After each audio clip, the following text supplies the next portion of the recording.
Welcome to Let Me Fix This. Enjoy the video. You start now by confirming credentials and a backup. This prevents accidental data loss.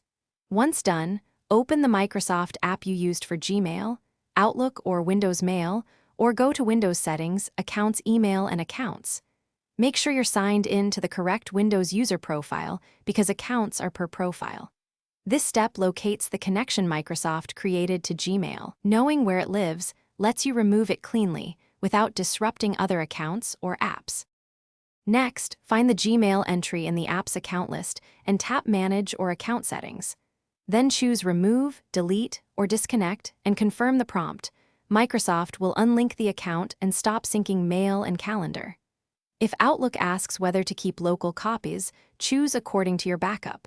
Make sure to sign out of other devices logged into Microsoft apps, if available. Also, revoke app access from your Google account security settings to complete the disconnect and prevent reauthorization. Finally, clean up remnants.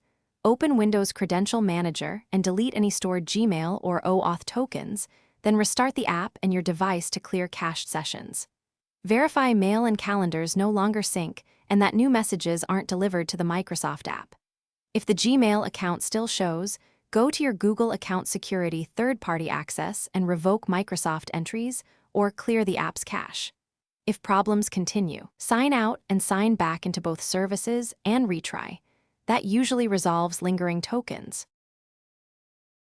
Thanks for watching. If you found this helpful, don't forget to like and subscribe.